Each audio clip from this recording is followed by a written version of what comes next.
to another episode of Entrepreneurs en Fuego. We're documenting the journey of amazing, incredible entrepreneurs and incredible athletes, like my main man right here, Brian Wood. How you doing, man? Francisco, I am doing great. How you doing? If you would stand up, man, you'd like to be like way up really there. Close, yeah. Really? Almost scraping the ceiling, yeah. You are an author, you're a coach, you're a speaker, and you motivate people for a living. Yeah.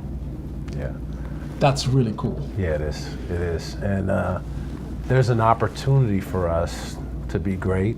Sometimes the world tells us otherwise, but we have the opportunity every day to show up with the right mindset, the right attitude, and the expectation that we're going to be great, and whatever the passion is, whatever your definition of great is, and it's exciting to be part of that with people. We always say that good is the enemy of great, right? Yeah.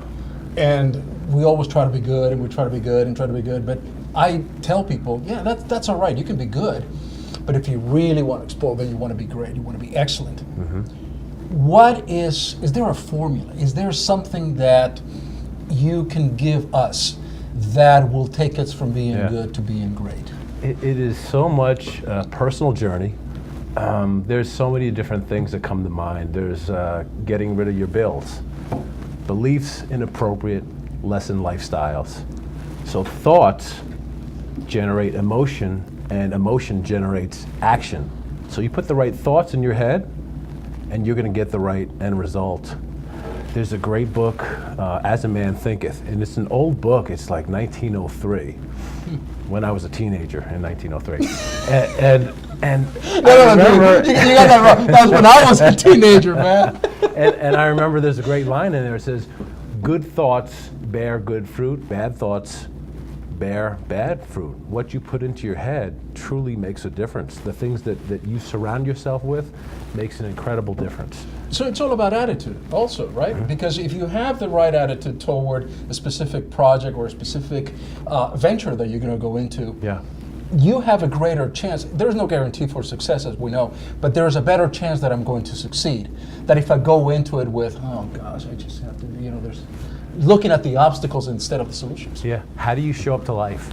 So when I was, I grew up back in New Jersey, and you can't tell unless I say water and coffee and a couple different words. But my mom was famous for surrounding us, me and my sisters, with these inspirational quotes. And at the time, it was like, oh, Mom, come on, what does that even mean? But as I grew older, I began to really value and understand and appreciate the power of positive thinking.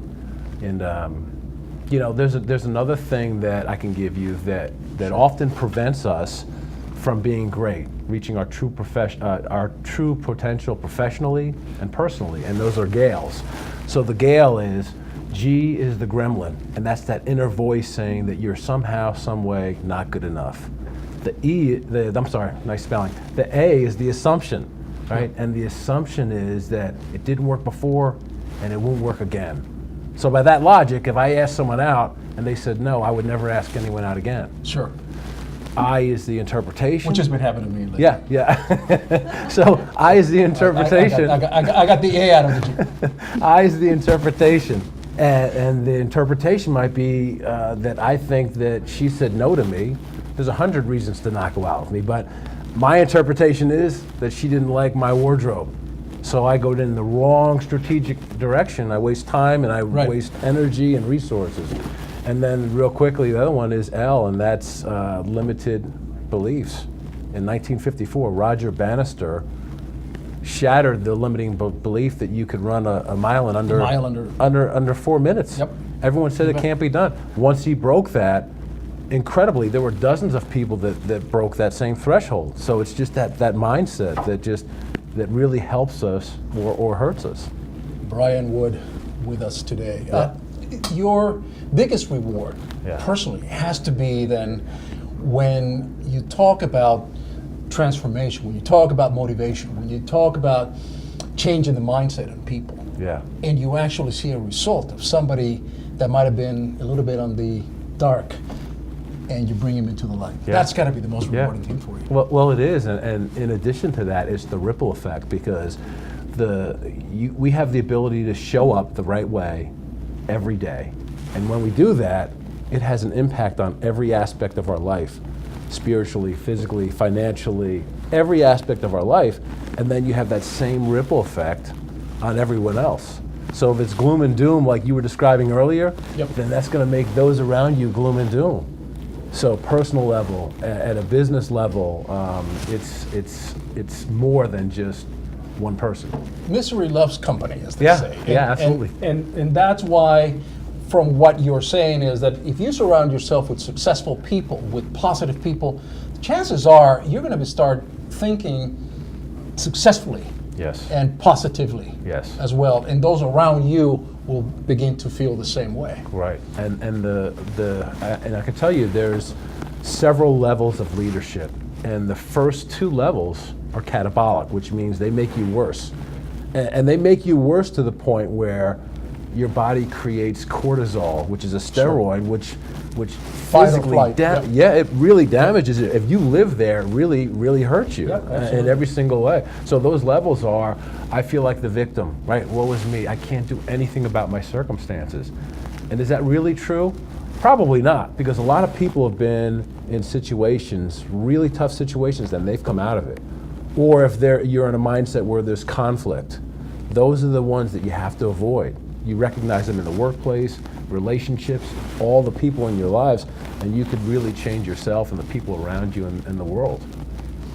Your athletic background, that competitiveness, those values that you developed in college as a standout athlete, it sounds to me that you could be describing, a successful athlete, somebody that becomes a great athlete, if you will, and breaks out of the pack, the same way that you're describing that breakthrough for an individual or an entrepreneur. Yeah, great point. If you believe that you can win or you believe that you can lose, you're probably right. So athletically, to your point, athletically, there's a mindset where some people say, you know what, I know we're down by a certain amount of points. We can win this, guys.